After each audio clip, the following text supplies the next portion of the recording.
The Icon's Journey Marathon vision was inspired by President Nelson Mandela's journey of growing up in the rural villages of the former Transkei homeland to becoming a global icon.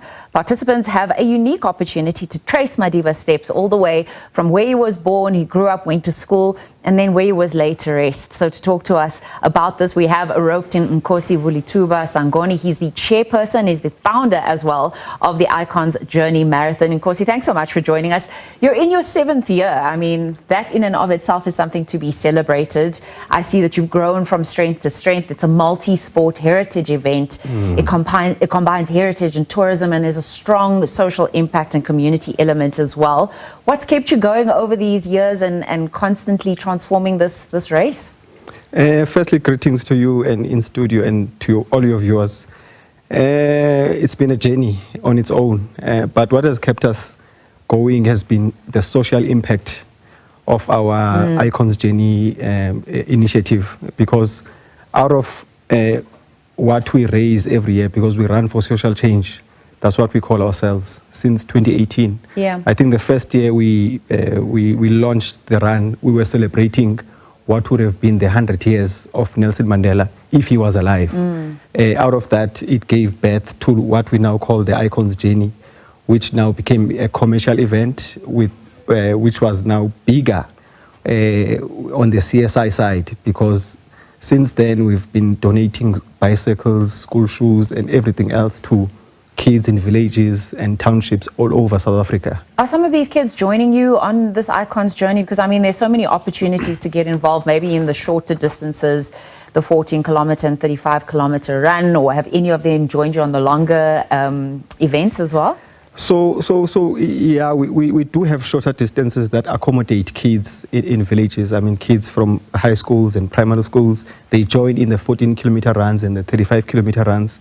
But I mean, if we talk now, the longer ones, the 400 kilometers, I mean, now that is for the professionals. Not professionals, but guys who are just devoted to the cause, because it's a very long distance. Yeah, that's what, 400 kilometers over 8 consecutive days. It's no easy feat. Yes. How many people participate in this? I see 12 runners. Is it cyclists involved in this one as well? So in the 400K, we open up applications every January. Okay. And we take up to 13 or 14 runners each year. Okay. But, well, we choose from various provinces. So this year, 2025, we've got 13 runners representing 5 provinces in the country. And since we started the journey in 2021, the 400-kilometer journey, we've had over 50 participants. And how are you choosing them? Well, it's open applications. They just have to motivate why they have to be chosen and what it means to them to run 400 kilometers for social change. But what has been important to us has been the impact. I'm saying to you, we are having 13 runners this year, but I'm telling you the impact will be over 2,000 kids who will benefit, because as they run over the 8 days, we get donations of school shoes, sanitary pads, sports kits as far as the UK. We've got foundations we work with in London and Scotland who donate. And what we do, the impact of this year will be felt next year. Because when schools open next year, we then have our back to school drive where we go give back all these that we've received this July. Incredible. I mean, I would assume, and you can correct me if I'm wrong, that you want these runners to be of a certain level, or are you just opening it based on the motivation? So some of these runners will have never done anything like this before. Is that correct? What's the situation there? Yes. So, I mean, you've got what you call the Comrades Marathon. Firstly, we check if you've ran any distance closer to the 90K. Makes sense. But in the past, we've taken guys who've never even done a 90K or 50-kilometer distance, but based on the motivation, and purely on the motivation. And of course, we check if you've got some credentials, if you've at least done a 42-kilometer run. Yes. Because how it's broken down over the 8 days is that they will run 42 kilometers for the first 7 days. And then on the last day, they run 103 kilometers. So it becomes a monster on the last day. Yeah, you've got to have some have some resilience. I mean, I love the social impact. What other changes have you made, or do you continue to make every year? It is a multi-sport event. Are you considering adding other sports, you know, like a triathlon element, or do you just want to keep it to the cycling and the running as well? I know you've got to constantly evolve, but it's just a beautiful route in and of itself, I'm sure.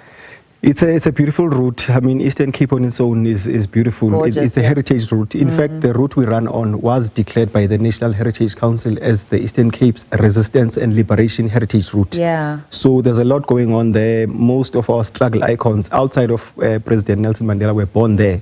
The likes of Chris Hani, Mama Walter Sisulu himself, and many others are born on that 400-kilometer route. So we're not only running to raise funds, but we are also celebrating the heritage of Eastern Cape.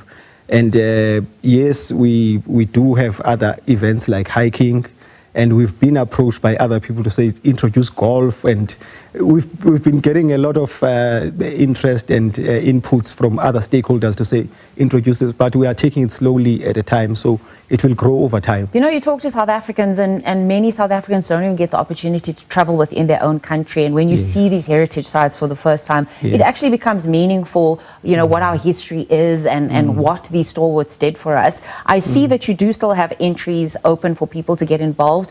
How can they get involved? I see there's the virtual element as well. Before I let you go, share how someone watching can still participate in this amazing event. So yeah, it's an amazing event, as you say. Our entries now are open at ABSA branches because it's one of our stakeholders, in Mthatha because we had online entries happening, but those closed on the 10th of July. So up until the 23rd to the 26th of July, those 3 days, you will find entries at the Nelson Mandela Museum in Mthatha, the National Heritage Site. It's an opportunity for everyone to be an icon.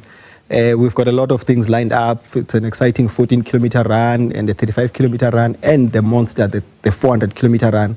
So be part of it. Anyone can be an icon. Come to the Eastern Cape, visit Mthatha, Qokolweni, Qunu, Mqhekezweni, Clarkbarry, up to Alice and celebrate the heritage of Eastern Cape. Do you do the 400-kilometer one? I did it last year to celebrate my 40th birthday, actually. Wow. And you get one chance to do it. So fortunately, I did manage to finish it as the founder.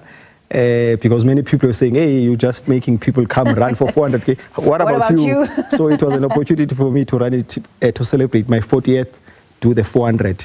So it was painful, but I'm sure. The fulfillment when we went back to schools to give back to the kids and whatnot in the area of Mthatha and the surrounding villages was the utmost fulfillment for me.